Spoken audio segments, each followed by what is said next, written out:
Man alone, 40,000 students are braving the exams. University President Angelo Jimenez says only 15,000 students will be accommodated for the freshman intake. UP offers nearly 200 undergraduate programs in its 8 constituent universities. UPCAT was repeatedly postponed due to the COVID-19 pandemic. The National Book Development Board has launched the country's first book festival in Pasay City. Faith Del Mundo with the details. Technology is believed to have changed people's reading habits. Philippines is one of the countries with most number of active social media users globally. In fact, based on a study, most of the users are spending time online more than 10 hours a day.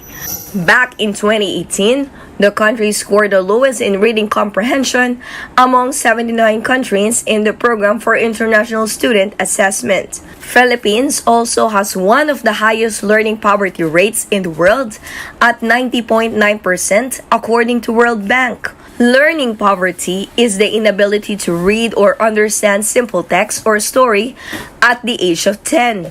An age where children is supposed to hone their reading skills as it is their gateway for learning.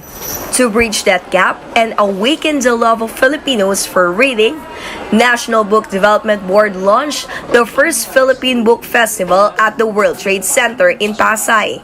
The 3-day event started on Friday and will run until today. As Pinoys, we have such a diverse oral tradition. We can mitigate anything. If there's anything that, learning poverty, okay, all the books are here. So, wala na kayong choice, ha? The festival features a wide variety of books. There are nonfiction, history, horror, children's literature, and many more. But what's more amazing is that these are all Filipino-made. Encourage children to read and just everyone to read is you attach happiness. Yun lang naman yan, di ba? You attach happiness to reading. So when we were kids, when I was younger, just attaching all of that fun and excitement and learning not only about the book but who wrote it. Visitors can also have a chance to meet and greet the authors. Historical Filipino works are also on display in the National Library exhibit. Included are the original manuscript of Jose Rizal's Noli Me Tangere and El Filibusterismo, as well as Darna and Lola Basyang. Mga bata rin po na nagbabasa, then na-experience po nila yung mga ganitong event na book fair. Since first time po nilang ma-experience to. Nakakatuwa na bigyan uli ng chance yung mga publishers na magsama-sama at maibenta yung mga books na ginawa ng mga content creators sa Pilipino. Meron palang ganito karaming locally made books. Mas gusto ko na lang ngayon ulit magbasa after ko makakita ulit ng mga libro. There are also other activities in the event, including storytelling, puppet shows, exhibits, and art workshops. For News 5, Faith Del Mundo, we are One News. We'll be back with more stories after the break. Keep it here on One News.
You're still watching One News Now. I'm Maricel Halili. Fishermen and environmental groups joined forces in a reclamation protest at the Manila Bay. Protesters gathered on Saturday to denounce reclamation projects in the area, which they said only cause more flooding. They add that such projects also block the Manila Bay's iconic sunset. The group said that apart from affecting water flows into the Manila Bay, these projects also damage maritime resources. Dahil dun sa reclamation na ginagawa, mas napapalala pa yung mga impacts kagaya ng flooding, kagaya ng yung mga impacts ng rising sea levels, kumbaga, yung mga ganong klaseng issues na hinaharap ng ating mga coastal residents dahil po sa pagtambak ng lupa.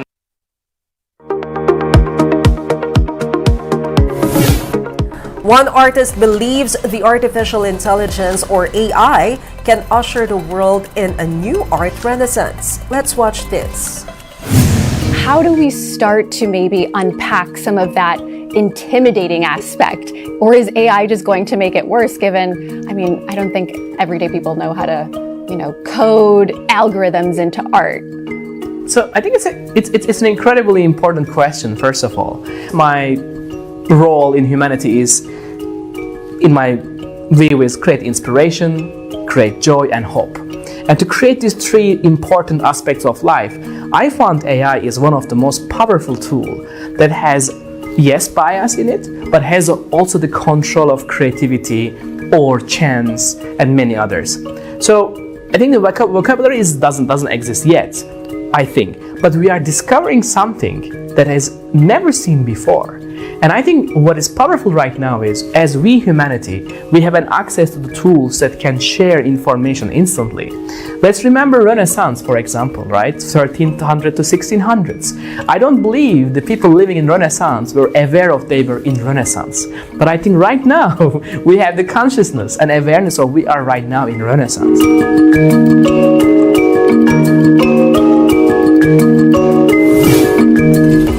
Here's a quick look on other stories we're watching. The first batch of bivalent COVID-19 vaccines have arrived in the country. These vaccines protect against the original COVID-19 strain and its mutations, including Omicron subvariants, BA4 and BA5. Healthcare workers and the vulnerable sector will be the first ones to receive these bivalent shots. 8 out of 10 Filipinos use the internet, but not for productivity and learning. The DICT reveals that most Pinoys who surf the web only use social media, even when they're looking up information. Internet and social media usage in the Philippines also exceeds the global average, according to the DICT. And Pag-asa says up to 15 cyclones may enter the Philippine area of responsibility from June to October this year. Some of these weather disturbances will make landfall in Luzon and Visayas, while others may enhance the habagat. And those are the top stories of the hour. Join us later at 2 p.m. as we continue to monitor today's biggest stories. I'm Maricel Halili. We are One News.